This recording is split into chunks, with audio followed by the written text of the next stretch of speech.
Your bladder is a muscular sac, roughly the size of a pear when empty. Its job is simple: store urine until the body is ready to release it. But urine is not just water. It is a solution carrying dozens of dissolved minerals: calcium, oxalate, phosphate, uric acid. Under normal conditions, those minerals stay dissolved. The fluid is dilute enough, the chemistry balanced enough, that they flow through and out without incident. But when the urine becomes too concentrated, through dehydration, through diet, through certain metabolic conditions, something changes.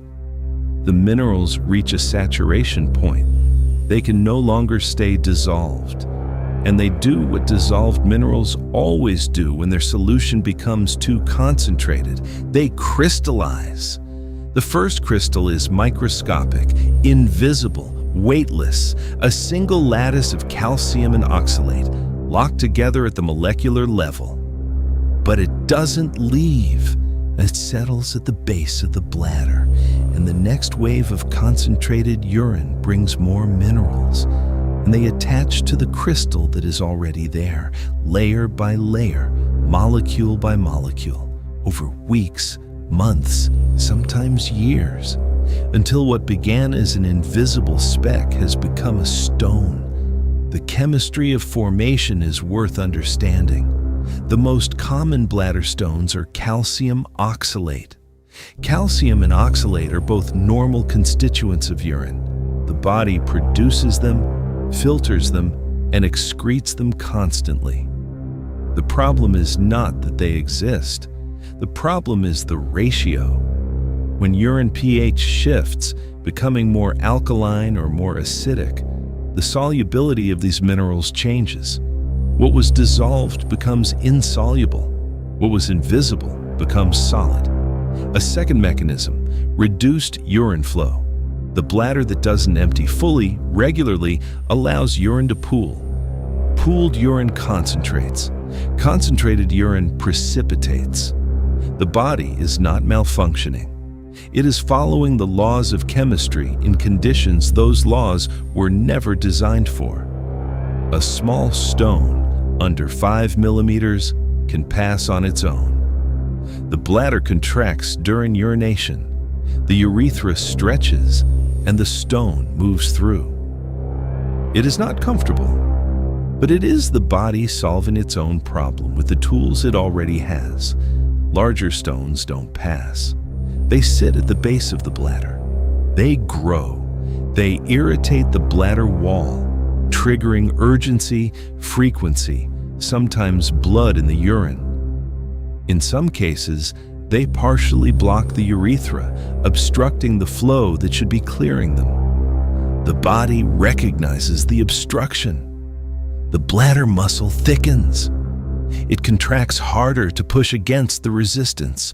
Over time, this thickening itself becomes a problem, a bladder wall that has worked too hard and lost some of its elasticity. The stone is no longer just a stone. It is reshaping the organ around it. When the stone is too large to pass naturally, medicine steps in. The most common procedure is cystolitholepaxy. A thin instrument, a cystoscope, is passed through the urethra into the bladder.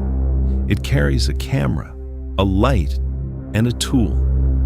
The stone is located. Then it is broken.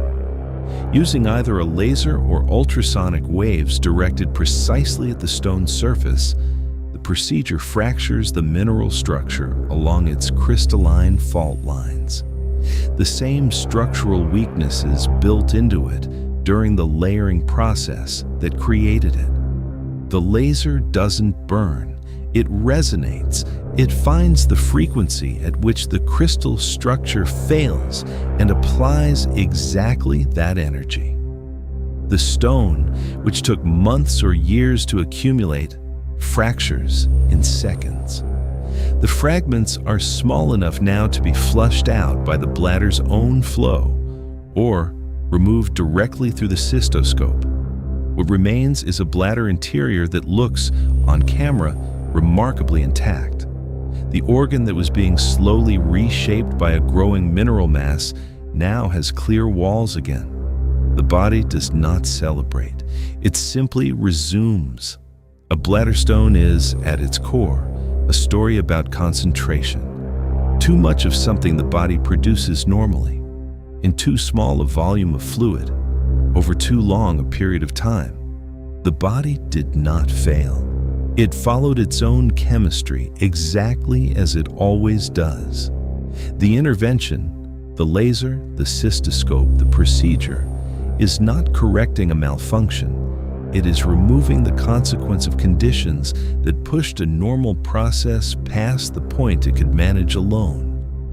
What the body built, medicine can dismantle. What medicine removes, the body heals around. And what created the stone in the first place is almost always correctable. With water, with diet, with understanding what was happening inside before anyone felt a thing.